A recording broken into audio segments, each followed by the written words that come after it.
My fiancée left me for another guy because a palm reader told her I wasn't her soulmate. A few days later, she came back crying and begging me for another chance. Hi, I'm using an alternate account because I have no interest in causing a scandal, but this situation is so ridiculous that I needed to share it. I've been a silent reader for years, but what happened to me is so surreal that I couldn't keep it to myself. I was engaged to a woman for 5 years until she ruined everything because of a palm reading. Yes, you read that right. But let's start from the beginning. I, a 32-year-old man, was engaged to my then 29-year-old partner, whom we'll call Chloe. We met during grad school on a group project for the digital media program. Those late-night study sessions turned into coffee dates, then dinners, and finally, a 5-year relationship that I honestly thought was rock solid. We had the wedding planned for next month, all paid for, deposits made, venues booked, catering, over $28,000 invested, of which my parents had covered half, invitations sent to 180 people. We had even booked a honeymoon in New Zealand. We shared a downtown apartment overlooking the river, joint finances for shared expenses, separate accounts for personal spending, and we were already talking about starting a family next year. I'm an animator, and I work at a studio doing commercial projects. On the side, I'm developing my own short film. Chloe always loved seeing my designs and always gave me her opinion on the stories. My best friend, Ryan, has been in my life since high school. We used to play basketball together. I was decent, but Ryan was a star until he injured his knee in our senior year. Even today, we go to the court twice a week. Those games are sacred. Nothing matters more. Not work, not relationships. Tuesday nights and Saturday mornings are law. Your three-point shot is as weak as your character design, he once told me after blocking me. At least I animate things that move. Unlike your post-up game, I replied, a constant banter that has kept us sane for 15 years. When I started dating Chloe, Ryan was polite, but always said that good friends should have a healthy skepticism. He married young, divorced at 27, and has since developed a sixth sense for detecting relationship disasters. One of the things I loved most about Chloe was her cooking. She made incredible pasta from scratch using recipes from her Italian-American grandmother. On Sundays, she cooked for the whole week while I took care of cleaning. Financially, we were also doing well. I earned $84,000 with benefits. She earned $78,000 as a UX designer at a startup, and we were diligently saving for a 20% down payment on a house in the suburbs within the first year of marriage. My parents had already put down $4,000 for the wedding. Her parents contributed $6,000, mainly for her dress and the rehearsal dinner, and we added another $9,000. Everything was on track. 6 months ago, Chloe started spending time with a new group led by a woman named Serafina. It wasn't just any friendship, but a women's empowerment circle that charged a $200 monthly membership and sold essential oils at absurd prices. Serafina presented herself as a spiritual guide, but she was nothing more than an occasional palm reader with tarot readings and astrology. Serafina, 38, chronically single, lived in an energetically favorable loft above a vegan cafe where a regular coffee cost $8. Despite proclaiming herself a channel of the stars, she never had a single verifiable client. At first, it didn't bother me. Everyone is entitled to their hobbies, even if they pay to be told that a parking ticket is Mercury retrograde's fault. But things escalated. She started bringing crystals into the apartment, talking about aligning chakras and discussing her divine feminine energy more than she talked to me. There were stones everywhere. I almost broke a toe once on one of those connection stones she left next to the bed. When I asked her to at least keep them in her office, she accused me of blocking her spiritual flow. There were also physical changes. She dyed her hair a rose quartz hue to empower her heart chakra, according to Serafina. She traded her entire wardrobe for bohemian dresses, beaded necklaces, and oversized sweaters.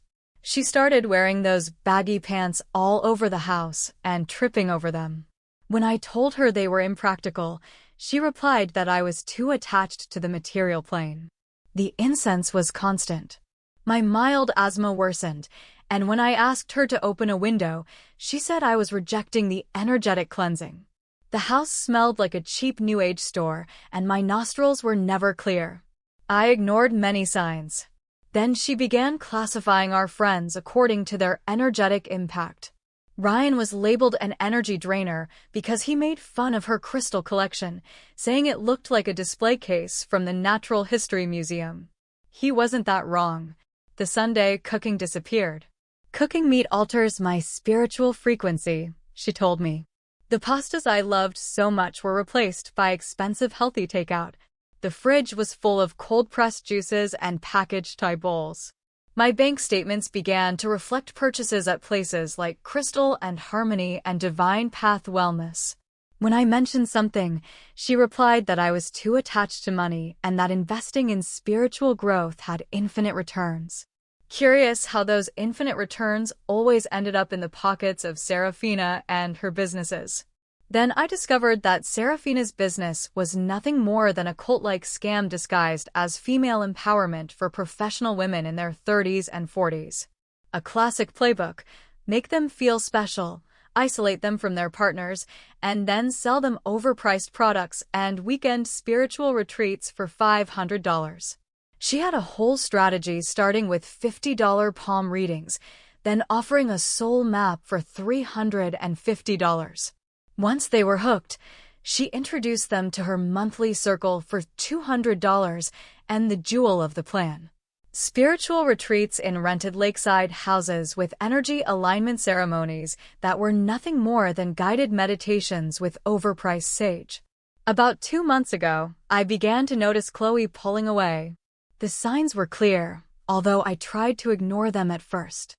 She was glued to her phone at all hours, changed her passwords, started attending wellness retreats, and became a gym fanatic at odd hours. My gut screamed that something was wrong, but I convinced myself it was wedding stress or work stuff. Her phone behavior changed drastically.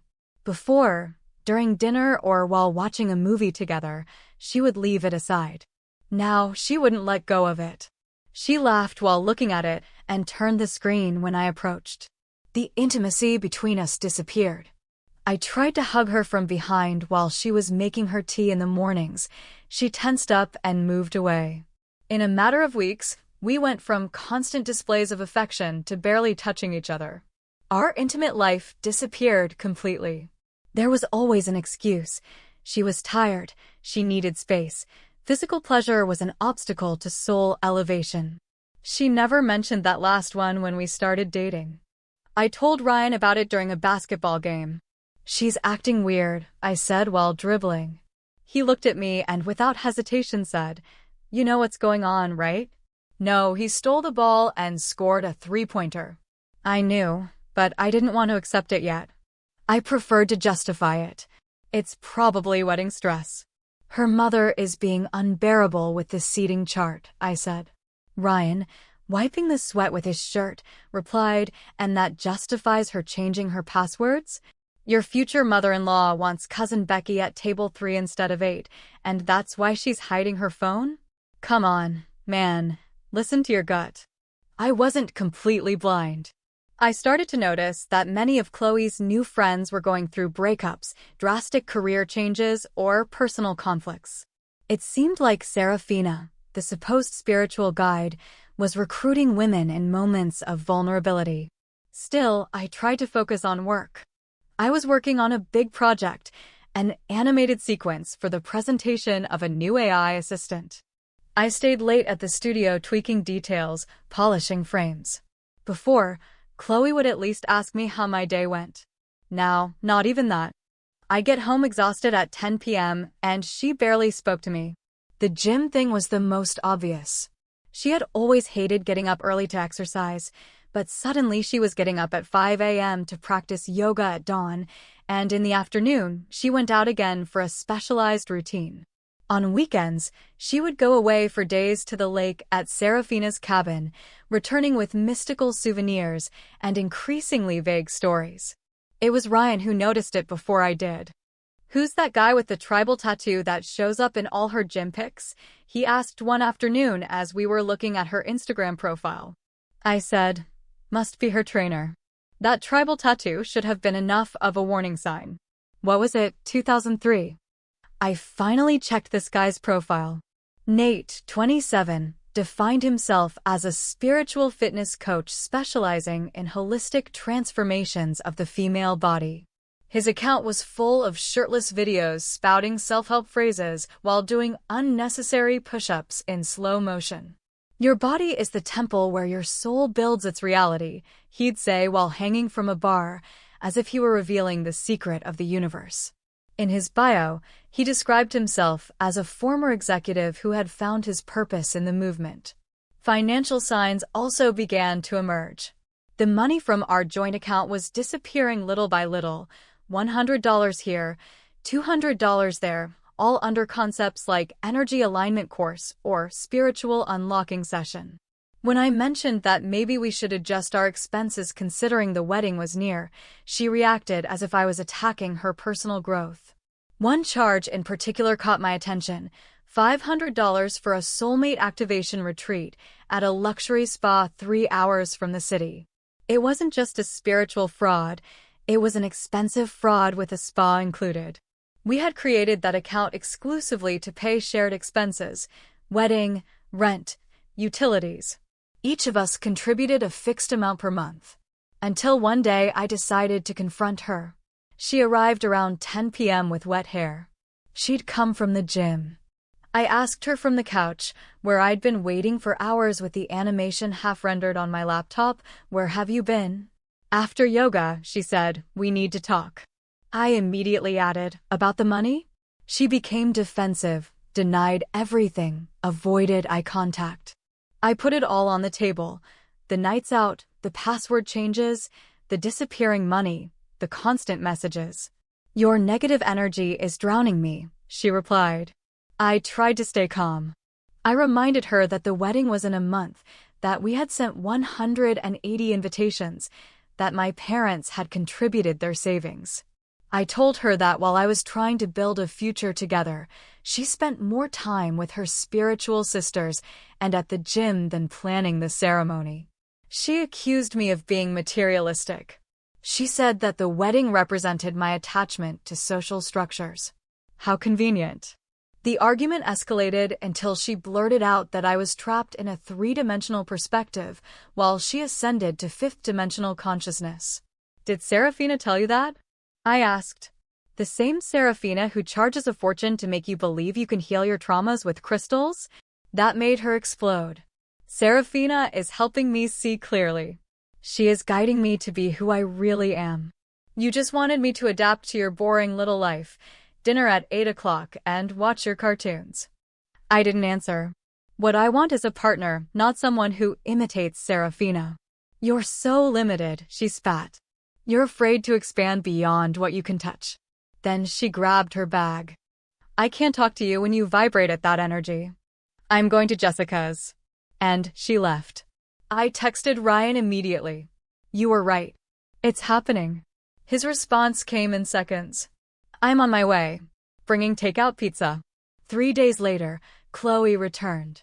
She placed her engagement ring on the coffee table between us. "I have something important to tell you," she began. "Last week, Serafina gave me an advanced palm reading. She discovered something concerning in my life path." I didn't say anything. The ring already said enough. But I let her continue. "Your energetic signature is not aligned with my cosmic destiny. You're not my soulmate." I almost laughed. 5 years together, a month away from getting married, and now the problem was my supposed energetic signature. Then she dropped the real reason. "I've been doing a lot of inner work, and I met someone at the gym who really understands my spiritual path. What we have transcends the physical." Translation: she'd been sleeping with a spiritual influencer from the gym who was selling her the same smoke as Serafina, but with protein shakes included. And as if that wasn't enough, she justified it with a smile. "It's not infidelity. The universe brought us together. It's destiny." I raised an eyebrow. So, if I had been with someone else while we were engaged, it would also be okay if I said it was destiny? She got offended. That's different. You act from the ego.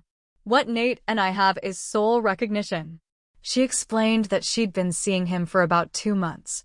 2 months while I was planning our wedding, while she was planning her escape, and using our shared funds to finance her esoteric romance. Really, she said with that irritating spiritual superiority, I think this is for the best. Now you can go back to your little animation projects without my personal growth threatening your comfort zone. Your energy has always been stagnant. I didn't tell her I was about to get a promotion or that my side project had been nominated for an industry award. What for? For her, real progress consisted of buying stones with magical powers. And as if that wasn't enough, she ended up suggesting that we could remain spiritual partners while she explored what she called her cosmic connection with this Nate.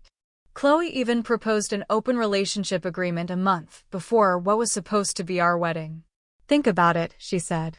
We've shared 5 years. We don't have to throw it all away. We can remain connected while each of us seeks our true destiny.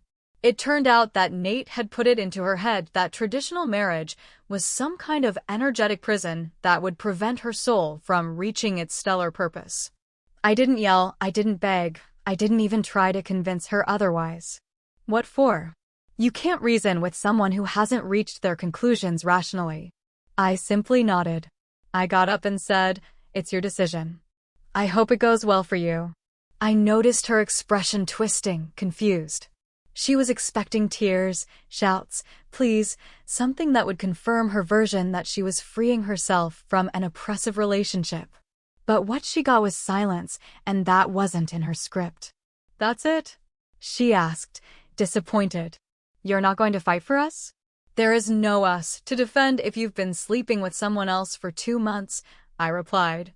You've already chosen your path. After she left with some of her things, I called Ryan. She's gone, I said. A fortune teller told her I'm not her soulmate, and she's been sleeping with her trainer for 2 months. Holy crap, Ryan muttered. Are you okay? No. Come over and bring takeout. 30 minutes later, Ryan showed up with his wife, Megan, and a box of pizza. We sat on my balcony while I told them everything in detail. You know what the worst part is? I said. For a moment, I really thought maybe she was right. Ryan burst out laughing. Right. And maybe my hemorrhoids are the universe's way of telling me to quit my job and become a circus acrobat. That broke the tension. We ended up laughing at the absurdity of it all. The next day, Chloe came to pick up the rest of her belongings. When I got home, nothing of hers remained. She had left the key on the counter next to a note. I hope you'll understand someday that this was the universe guiding me to my true path. I crumpled the note and threw it directly in the trash. I informed our families that the wedding was off. I didn't blame Chloe in front of my family. I just said we decided to go our separate ways before making a bigger mistake. My father, always practical, just asked if any of the money could be recovered. When I told him most of it was non-refundable deposits, he nodded and said, still cheaper than a divorce. My mother, on the other hand, took it worse. She really liked Chloe and was excited about the wedding. When I finally told her the whole story, her first reaction was clear. You'll be coming over for dinner twice a week until further notice. The paperwork to cancel the wedding was a disaster. I spent 3 days calling vendors and explaining the same thing over and over again. Some were compassionate and offered partial refunds, but the venue kept the full $8,000.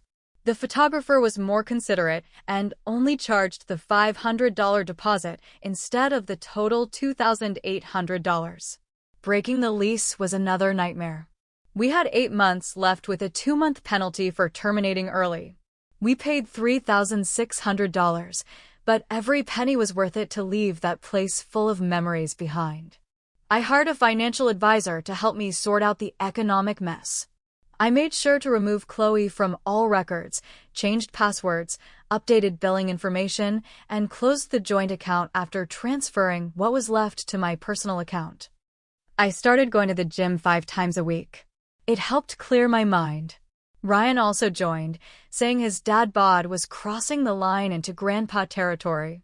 We organized ourselves with a fixed routine: legs on Mondays, chest on Tuesdays, back and shoulders on Thursdays, arms on Fridays, and full body on Saturdays.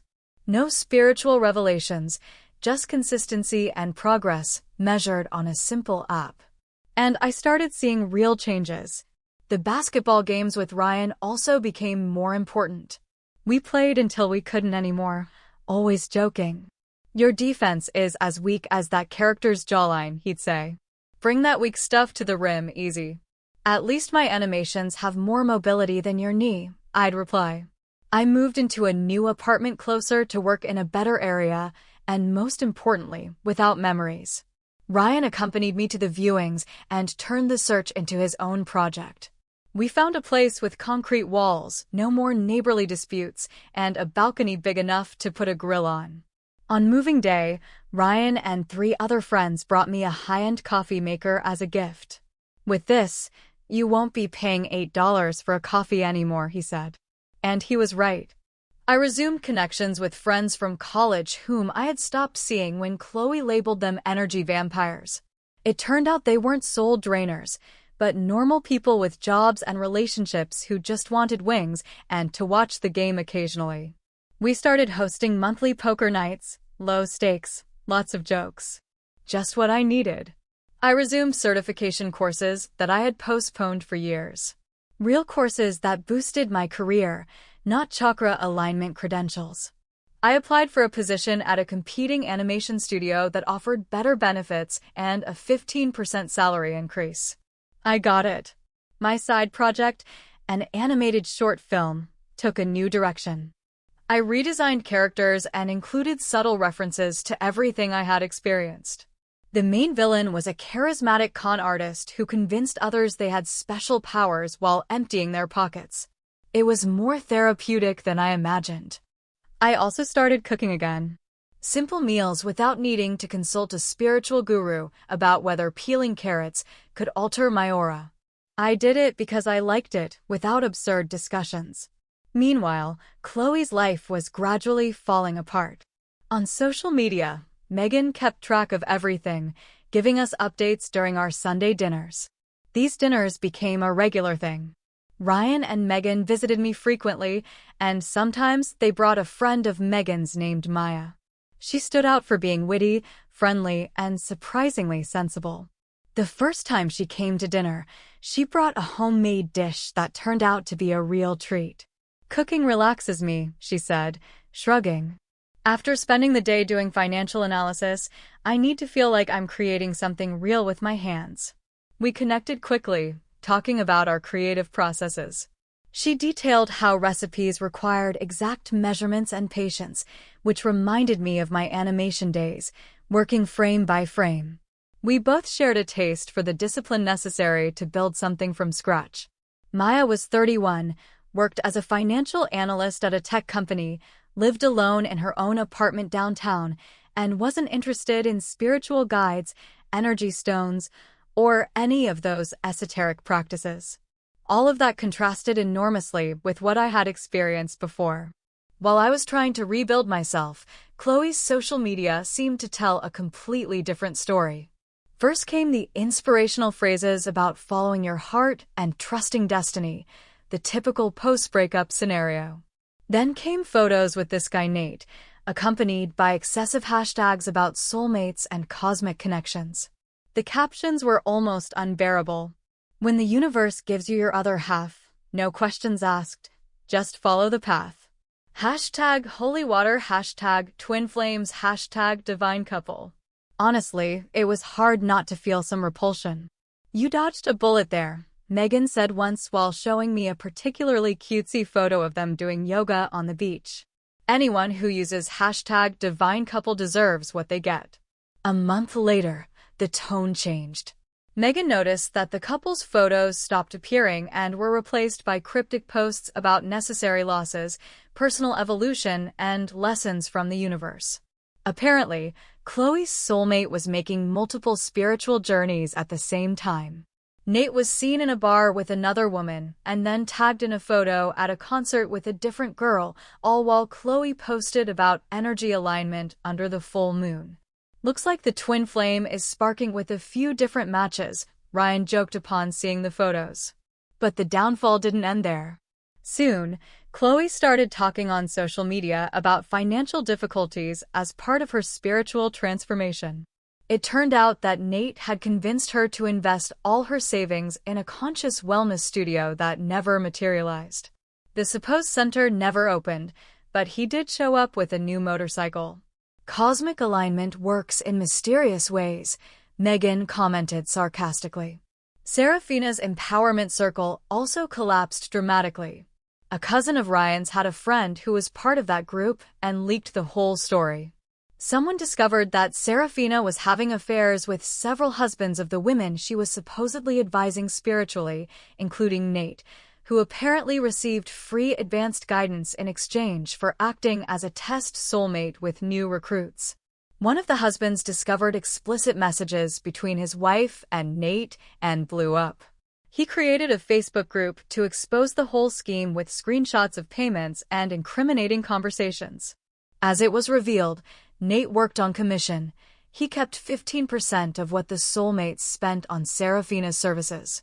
The mechanism was simple. Serafina identified professionally dissatisfied women through networks and networking events, offered them a free palm reading, identified energy blockages, and convinced them that their current partner was the obstacle to their growth. It all crumbled like a house of cards. Serafina's spiritual center, a small rented space above a vape shop, closed overnight. The Facebook group grew to include dozens of women who had been scammed with losses exceeding $200,000 in fees, special products, and alignments. Some tried to take legal action, but most felt too ashamed to speak publicly. The few who did report were informed that it was a civil matter since they had technically agreed to pay for those services. Serafina disappeared from town, leaving Nate to face the consequences. Wasting no time, he found a job at another gym across town and started the same scheme with another group of women. Chloe lost her soulmates and her supposed other half in less than 2 weeks. I didn't feel any satisfaction seeing how her life was falling apart. It all seemed deeply sad to me.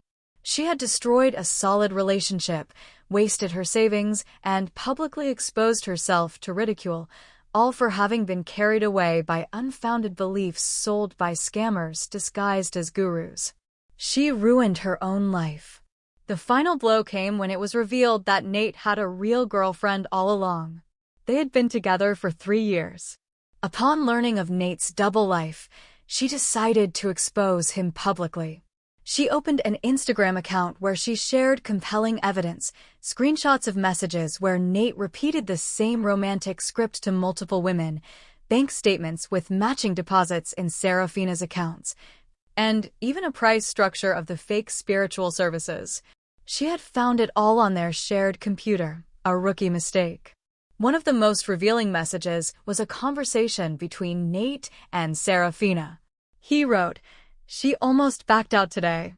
Said she felt guilty about her fiancé. I told her he was blocking her spiritual ascension." Undoubtedly, it was Chloe. In the midst of all this, Maya and I were getting closer. What started as group dinners turned into occasional coffees and then real dates. She was smart, focused, with her own place. Our first conversation was about mortgage rates and the state of the housing market. No retrograde planets or blocked energies. We started dating without pressure, simply enjoying each other's sincere company without esoteric embellishments.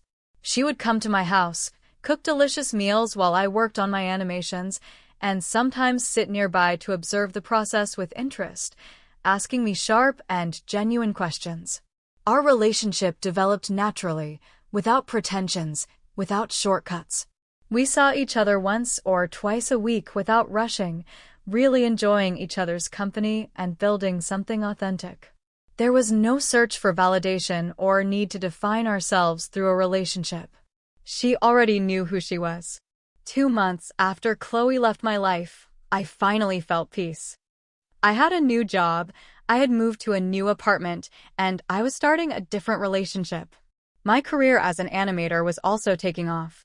That personal project I had been working on for so long began to receive attention from some specialized blogs, and several studios contacted me interested in developing it. The new job offered me a better salary, greater creative freedom, and colleagues who really understood the technical aspects of what I did. One night, however, someone knocked on my door. I wasn't expecting visitors, so I looked through the peephole. It was Chloe, but she no longer had any of the spiritualist style she had sunk into. Her hair had returned to its natural color, she no longer wore those bohemian clothes, and no crystal hung around her neck. She was the same woman I had fallen in love with years ago. I opened the door, but I didn't invite her in. "Hi," she said nervously. "Can we talk?" "We're talking," I replied, leaning against the doorframe. "I'd rather do it in private. This is as much privacy as we're going to have." "What do you need, Chloe?" She took a deep breath before starting to speak. She apologized, claiming that she had been manipulated, that Serafina's group was a farce, and that she was vulnerable when she got involved. She said that Serafina had chosen her because she had financial resources and was planning a wedding. "None of that matters anymore," I replied coldly. She was surprised by the bluntness of my reaction. "What I did to you is unforgivable. I ruined everything we had for a lie." "I accept your apology," I said without emotion. "That was it. I wanted to see you." "What? You thought I was still harboring feelings for you?" "I think I always will. I know I hurt you, but I'd like to think there's still hope for us." I let out an incredulous laugh. "Are you serious? You cheated on me, blamed it on a palm reading, withdrew money from our joint account, and canceled the wedding, humiliating me, and now you want to pick things up where we left off." "I was manipulated," she insisted. "They took advantage of my insecurities. Serafina convinced me that having doubts about the colors of the flowers was a spiritual sign, that you and I weren't aligned, and that sleeping with Nate was being spiritually aligned." "I've changed," she assured me. "I'm the same as before." "I'm glad for you," I said. "I've changed too. I'm now with someone who doesn't need to consult a fortune teller to decide who to sleep with." Her eyes widened. "You're with someone? You thought I was going to wait for you? That you'd have time to reconsider?" "The universe is mysterious," she said. "It's only been like 2 months," she muttered, confused. "And you're already okay? How could you get over it so fast?" 2 months is enough to know what I no longer want in my life," I replied. Then she burst into tears, a sincere and overflowing cry. "I lost everything. My friends, my job, my savings, and now you too. You didn't lose me, Chloe. You threw me away. There's a big difference." She begged for a second chance. She asked me to at least go to dinner or have coffee. "I'll do whatever it takes," she said desperately. "Therapy, counseling, whatever it takes." "Go to therapy, sure, but not for me. Do it for yourself." So 5 years mean nothing? They meant a lot to me, but now they're just a lesson learned. As I began to close the door, she asked if I wanted her to return the engagement ring. "Keep it," I said. "Sell it. Consider it a parting gift from the universe." "I already tried," she admitted. "It's worth half of what you paid."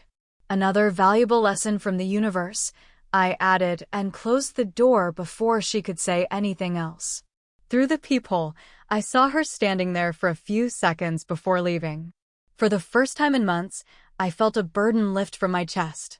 10 minutes later, Maya texted me. "Still on for dinner? I was thinking about that new Thai place." I smiled as I read it and replied, "Sure. See you at 7 o'clock. That weekend, we had a barbecue on the balcony of my new apartment. There were Ryan, Megan, Maya, and me.